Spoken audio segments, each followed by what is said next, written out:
Welcome back to Car-Pinionated, our weekly show about cars, the car industry, and driving in general, with a little bit of opinions added in there.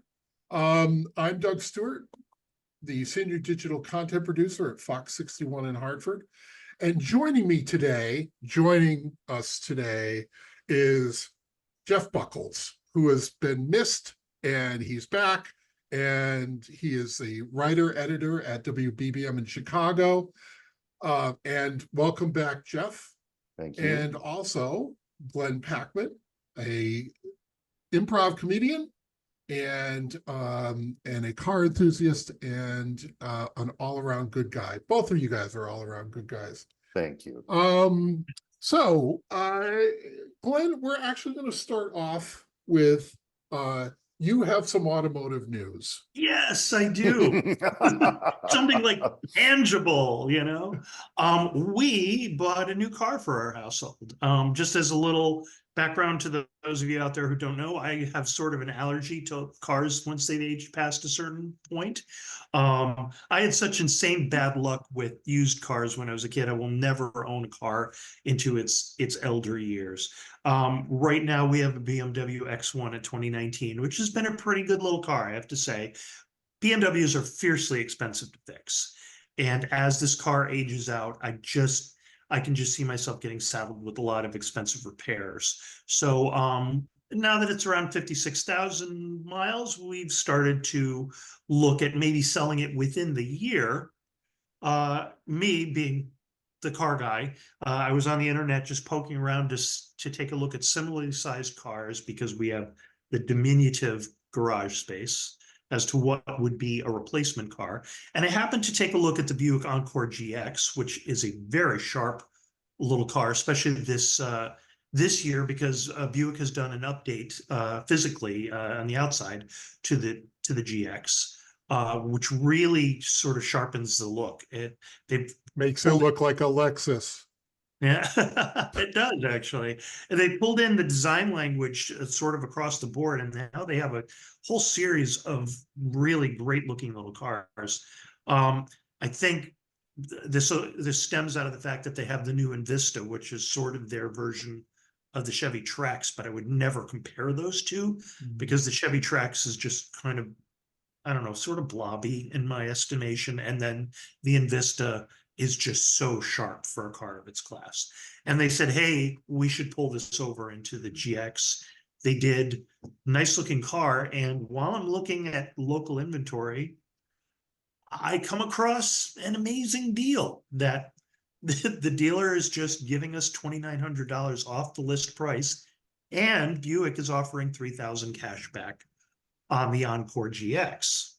And I'm like, do we want to look now? So we went to take a look at the car. It was love at first sight. It's really cute car. Rides really very nicely. And after having driven it now for about 100 miles, I can say that my one deep concern is the 3-cylinder engine under the hood is actually really peppy. And most of all, the noise that it generates is a pleasant snarl, is the best way to describe it. It doesn't sound coarse. It doesn't sound tinny. There's a little bit of grit to it, but in a good way, because I was expecting a little engine like that to just whine when you punch it, and not at all. If someone had told me that was a little 6 under the hood, that's the kind of sound you're getting. And bravo for that. Also, just off the line around town, out on the highway, more than enough power from 155 horsepower. Really, so far, very, very, very impressed. They managed to change my mind about the Buick Mark. I never thought I would say, I own a Buick. And guess what? I do. I own a Buick, and I'm very proud of them. They've done a terrific job. So hats off, GM. My last GM product was a 2012 Chevy Sonic, which was a great little car that we handed down to one of my stepkids, and he drove it until some lady smashed into him. You know, the sandwiching is interesting in this lineup because the Encore is actually smaller than the Invista. Jeff had in email had asked me why we didn't consider the Invista over the GX. That one extra foot that the Invista has on the Encore GX in the back, it's actually a foot longer, would actually make a huge difference in our garage, believe it or not. So that was one of the motivating things, but also Sure. the Invista is apparently a hot seller. They had almost no inventory on the lot, Yeah. and they're not offering the special. So I Mhm. think the Invista is stealing the Encore GX's thunder. The Encore GX is officially Buick's best-selling model, which I didn't know. And suddenly, I think that's going to shift, and it's all because honestly, I cannot think of a sharper car in that price range than the Invista. If you've never seen one up close, it's really sharp. It And it definitely gives "we have Lamborghini Urus at home" vibes. absolutely, absolutely. In the very best way. Mm. It's a terrific car and a great value. Yeah. Although if you look closely, you can see some of the cost cutting that's gone on. Sure, Of absolutely. course, it's only available as front-wheel drive. Neither Right. it nor the tracks are available with all-wheel drive. Right. The Yet. Invista, right? The Invista does not have a rear wiper. Yeah. It claims it doesn't need one because it's a four-door coupe, proving that nobody knows how to use the word coupe anymore. And it doesn't have like rear seat heating ducts or HVAC ducts, which I suppose is fine because most people don't have people in their back seats anyway. Sure.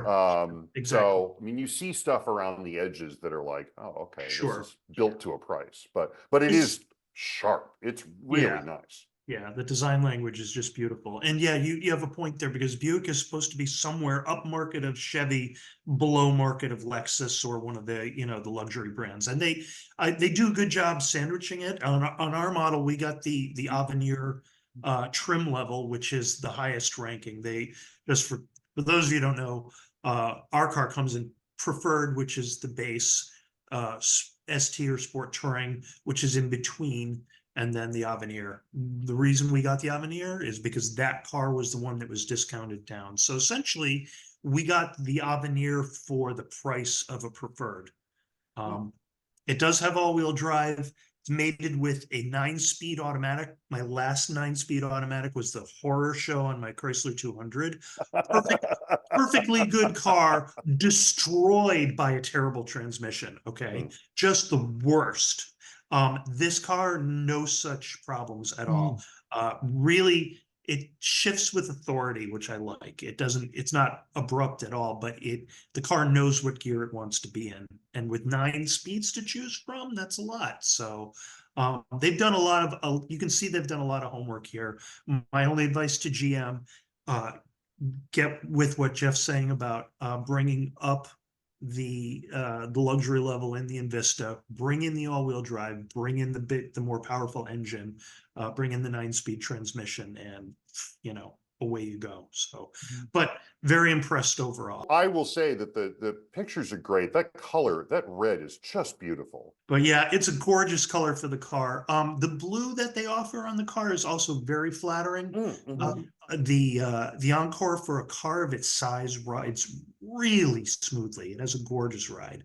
It doesn't have quite the same steering that you'll find on the BMW, obviously. It's not the same sporting aspirations, but as I get older, I kind of want the comfort over the sport anyways. So we're doing well. All right. So today we're going to move from one GM division to another. And we're going to talk about the Corvette, a uniquely American vehicle. Jeff, why don't you talk a little bit about what you see the Corvette as in its history, or what you see it, maybe what you see it today? It's interesting that it started out as the sort of tiniest little flight of fancy from Chevrolet, which realized in the late 40s and early 50s that a lot of service people who were coming home from World War II, who had seen small European sports cars, convertibles, on the streets there came home and they were buying them in the US. So they said, well, let's make something for them, but of course, let's not spend any money on it. Sounds like nothing's changed at General Motors, but there you are. So they came up with the great Harley Earl led the design of a car that they displayed at auto shows, a prototype made from fiberglass, which was a pretty reasonable way to make a car, powered by an engine that they had laying around, the Blue Flame 6, with and I think the first ones didn't even have a manual transmission. My recollection is they had a 2-speed power glide, and built them in Flint, Michigan, where Chevy still has a fairly large assembly complex. And they didn't do all that well until Chevy figured out that the way to get people to buy a 2-seat sports car is to put a V8 in it. And then they never looked back. And we're at now technically the 8th generation of Corvette. And I'm going to ask in a second a question that will help sort of delineate generations, I think. But it is a car that has pretty much been the benchmark for a lot of American car companies trying to find that sporting formula. It has become a worldwide American cultural icon. It is now finally, after 40 years of boasting, it is finally, I think, among the best supercars in the world. Now available with hybrid, anything from a hybrid powertrain to the giant Z06 that just came out, where, out of the dealership you can rip 10-second quarters, which is ridiculous. And even though the engine has shifted from the front of the car to the middle of the car, which is where people had predicting it would go for 50 years or so, it's still, you see one on the road and you see a Corvette and you pretty much know it's a Corvette. There are styling cues. Yeah, even when they got rid of the hidden headlights that came in the C2 in 1963, another iconic Corvette design. This one by the great Bill Mitchell, who was responsible for so many great designs in the mid-century period for GM. Even without those hidden headlights, a Corvette pretty much looks like a Corvette. So the question I'm going to ask is, when someone says the word Corvette, what is the car you think of? Which generation of Corvette do you think of? I will give my answer at the end. Okay. I'll go first. The C6. Okay. I think that has the best proportions. The least fluff. I do like the C7, but the C6 kind of holds a place for me. I think that the current generation, having it go to a mid-engine, I think throws for me the proportions off. I understand the advantages to having the mid-engine, and I'll go with those, but it just, for me, it throws the proportions off. But I get that. Glenn. Fun. That's a tough question because I'm drawn between two, and I have two specific Corvette stories to go with these. I'm going to say that when I think Corvette, like the mental image that pops into my mind is definitely the C3 version. There's two reasons for that. One, when I was becoming of driving age, when I was getting my license, that was the car, that was the Corvette in production. That was the holy grail when I was a kid. It was just to be 18 and to be able to drive a car like that was just, so far beyond reach that, it was the dream. And I think in terms of that swoopy shark nose shape, that's just, when I think Corvette, that's what pops into my mind. the personal story that I have behind that is that I was dating someone when I was doing work in Bakersfield, but living in Los Angeles. So it was weird. It was a semi-long distance thing, and they didn't have a place of their own. And they drove an older, at that point, C3 Corvette. The most uncomfortable car to make out in. Okay. I will not go any further than that, but there was not an abundance of space to be making out inside a seat. You need to get extremely creative. And thank God I was a young man because I couldn't do that today. So, yeah.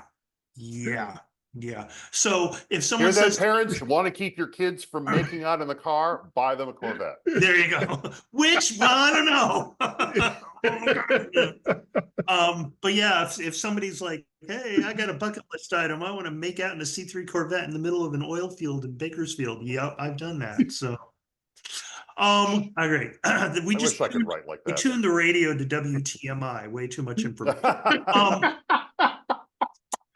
Anyways, so that's the thing number one. When I was younger, like, in my wee years, like when I was like 10, 11, we had a neighbor down the street who had restored a C2 Corvette convertible.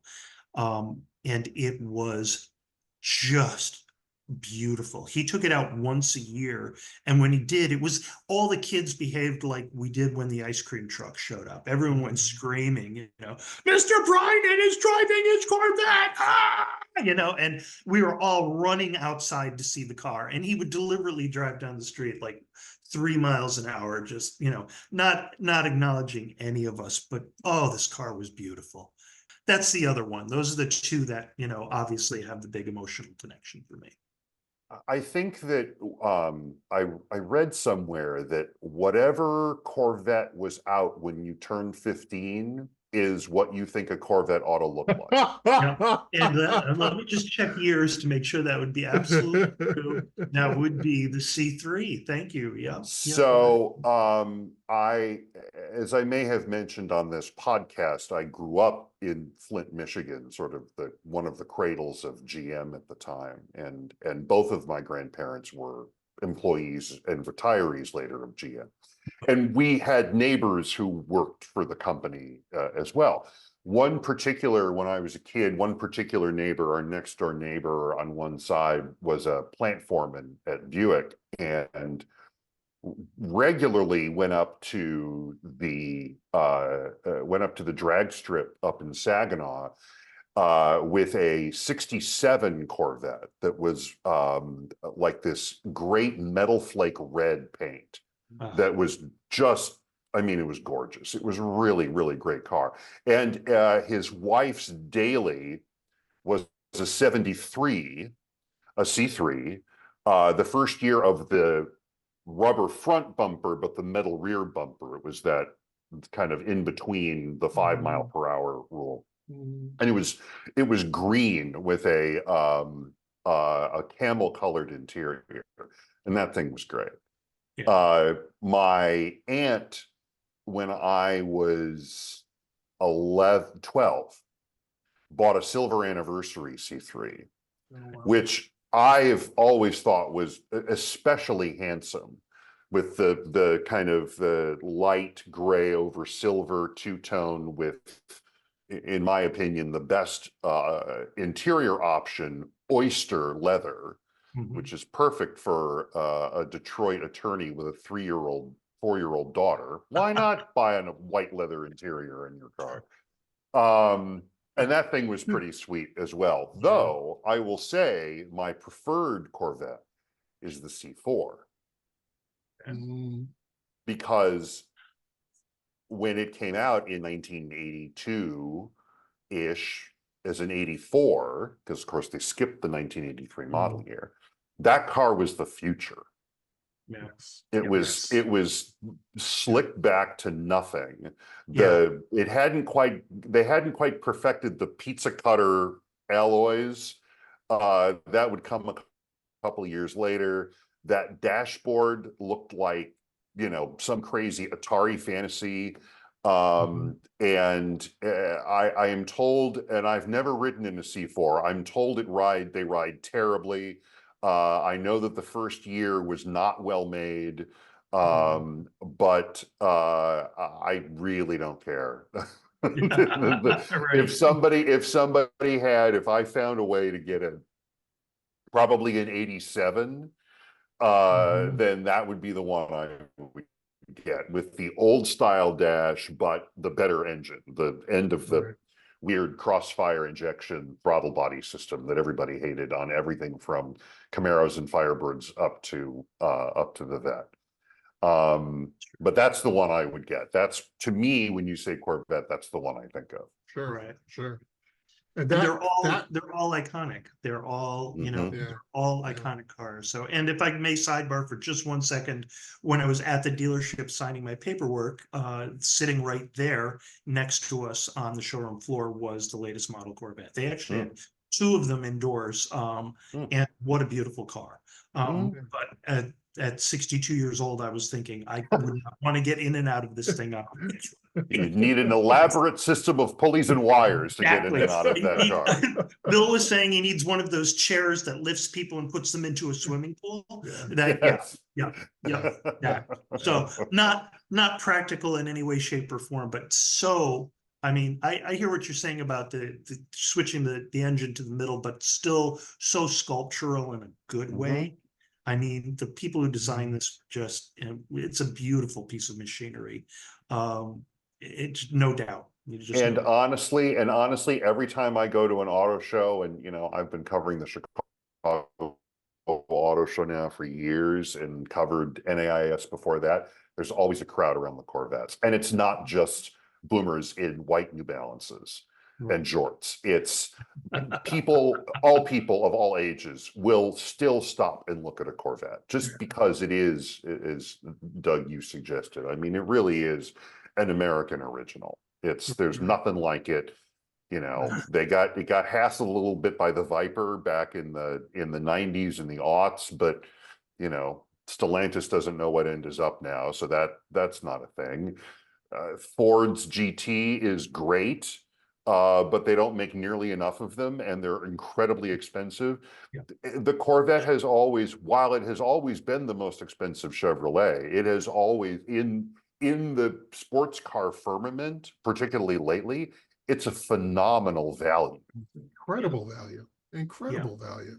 So to get that kind of performance for sub $100,000, like, and that can be serviced by any one of like 4,000 dealers across the country, sure. Right. This is the other thing, that you don't have to deal with like trying to get a service appointment at some dealer that only does Italian cars, and they're only open on Thursdays and whatever,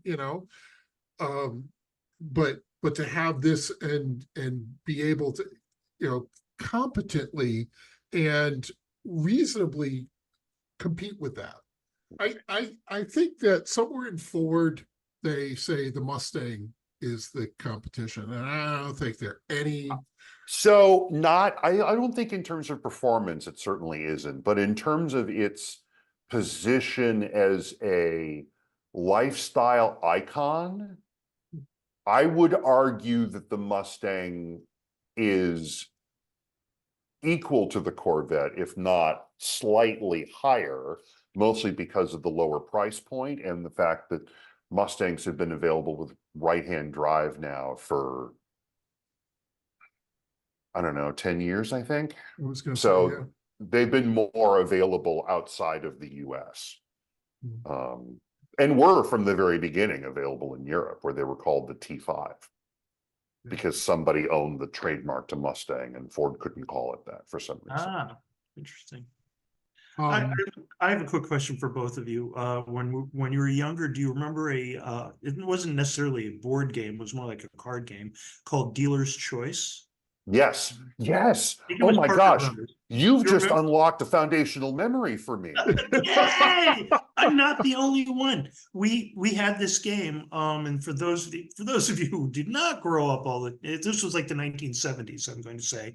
Dealer's choice was you got a thing called a blue book, which had your set of values for a bunch of cars that were each on individual cars. However, the people playing in the game had a different blue book, different values, and the idea was to trade the cars back and forth, pay cash and everything, and then at the end of the game, you cash out per your blue book. So it was all about trying to get the best deal from other people, and you had no idea whether it was junk to them or whether it was very expensive. One of the cars on the cards in the catalog of cars, and there were about 30, 40 maybe, was the C3 Corvette. So that's another strong childhood memory right there. But I remember playing that, and some of the cars were old fashioned and ugly. Some of them were they had an Indy Racer as one of their cars. But I remember that the Corvette was always the card, even if it was junk in your blue book, you wanted it so bad as a kid, you know? So that's a very fond memory. And I'm glad you remember that game, Jeff. Thank you. Yeah, I had it, I think. See, now I'm gonna disappear down a rabbit hole and probably buy it again. This is the danger. This is why the Right. internet is bad.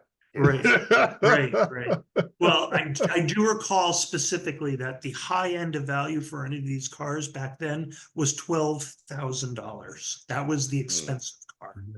Yeah. Mm, Yeah, Ow. now, right. yeah. The Well, era when a Rolls Royce Silver Shadow went for $31,000. yeah. But that why of all the things that I remember the MSRP on a Rolls Royce in 1973. I don't know, whatever. But you could buy a house for $31,000 back then. True. You know, that's the You difference. You know? Yeah, And wages and so on and so right, forth. right. Yeah. Well, if it's any consolation, you can probably get a Silver Shadow for much less than $31,000 now. Yeah, and use that as a daily driver because I think that would be a good idea. Yeah. Seems very practical. Sure, sure. My father, may he rest in peace, we had for a few years we would go to car auctions together just to look at cars and hang out. And he talked a lot about wanting a C5, that he thought that was a really gorgeous car, and he's not wrong. It's good. Mhm. And I remember looking at him like, because a retired accountant needs a Corvette? What? Silly. Right. Yeah. But yeah, it is this sort of aspirational car that somehow has, I mean, you know, GM canceled the Camaro, brought it back and canceled it again.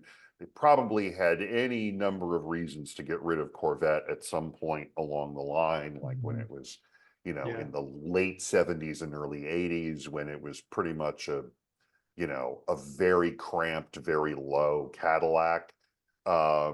And somehow they kept hope alive, and you know, here it is now in the middle of this kind of renaissance of power, with, you know, even with a hybrid drivetrain, and they're, you know, talking about putting the name on an SUV, I think, which, you know, I think the Mach-E made it okay to do that. And you know, I mean, the Corvettes will be around probably till the heat death of the universe. They will probably have caused the heat death of the universe, but what a way to go, right?